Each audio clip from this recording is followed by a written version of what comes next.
Alright, boys and girls, this is a brief tutorial about how to fit your Flite the 5. You have this 2010-2011 model.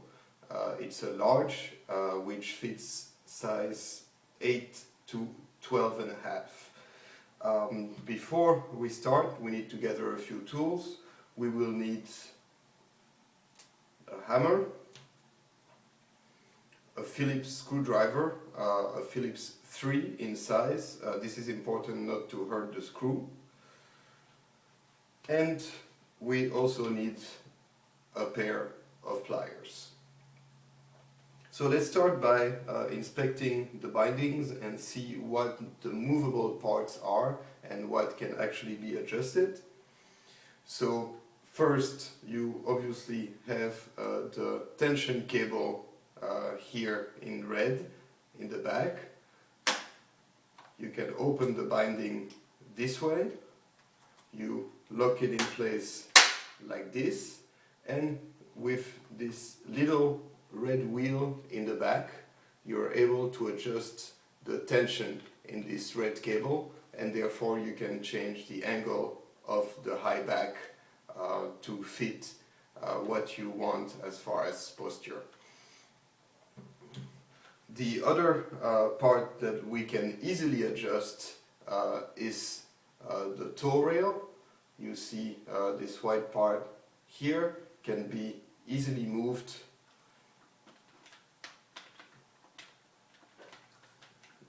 towards the front if you have larger boots. It can even be removed if you want to, and moved back if you have smaller boots.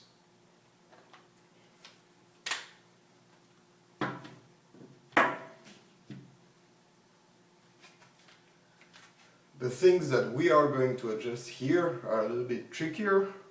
We will move the high back here. This screw can be removed and placed forward to accommodate smaller size boots.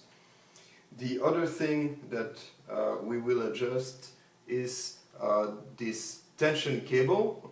You see in the back here that there are different points of attach. We can remove this anchor and move it forward.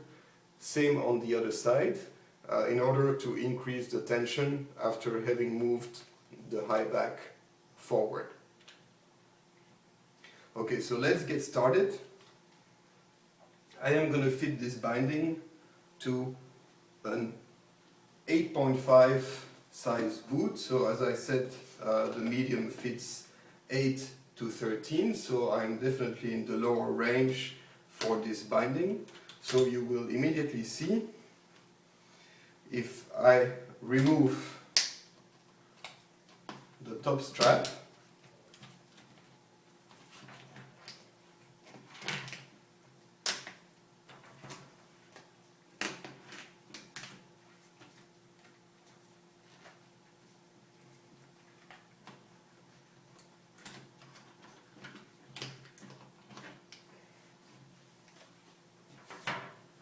I want to place the boot here and close the high back without any tension.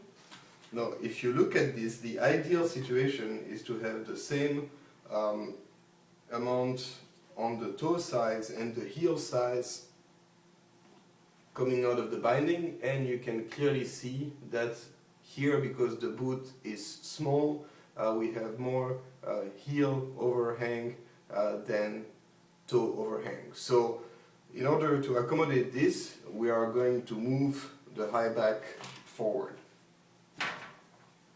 So take your Phillips size 3 screwdriver, unscrew the screw on the left, and you will see that this black part here becomes loose, and you can put it here in this direction. Same on the other side.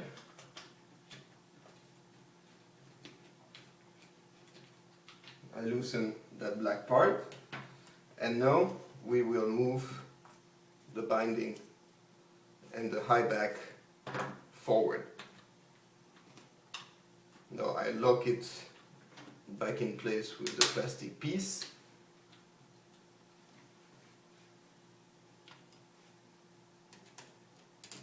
I tighten the binding.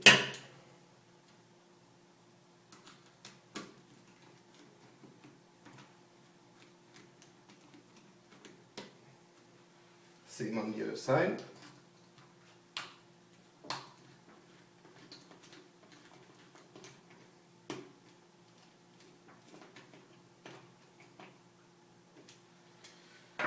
Now, because we have done this, we have no less tension in this red cable.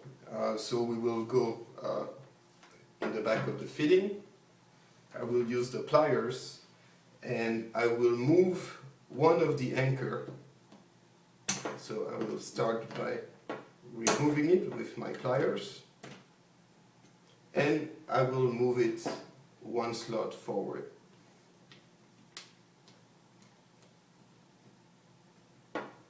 Right, putting it back in place, and here you might need the hammer to make sure the anchor is flush with the binding.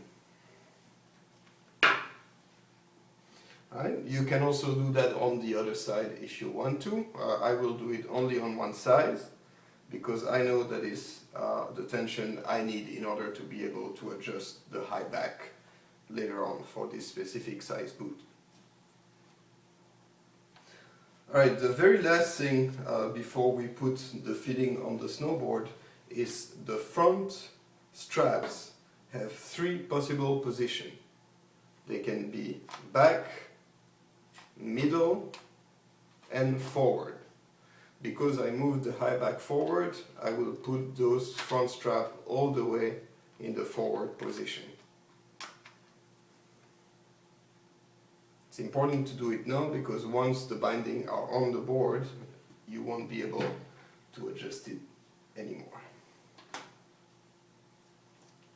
Now I will place the boot in.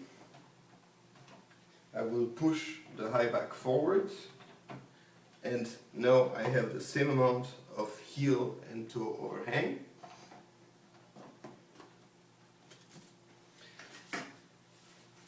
Take the top strap,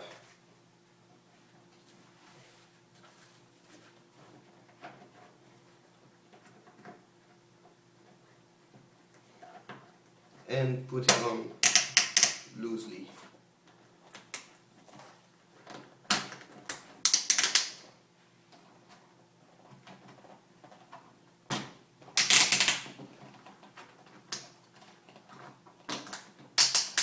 Alright, you can touch the boot, but do not tighten it too much.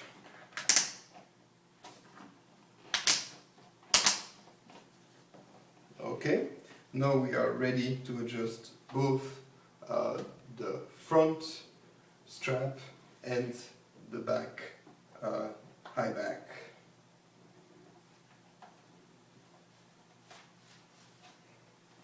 In order to do that, you will actually have to put the boot on. So in order to simulate that, I will use this fake foot, tighten everything up.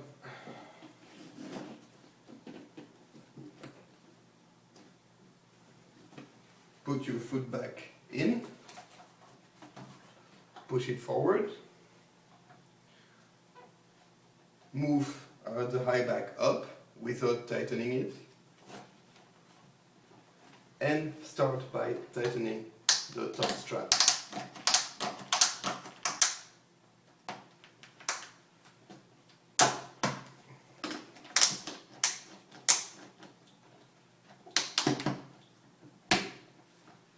Okay, so this is done, so now it's time to adjust the tension in the back.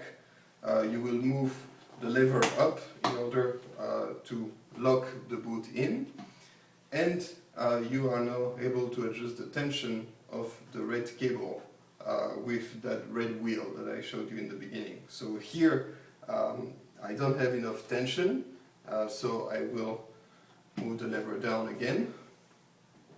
I will adjust that wheel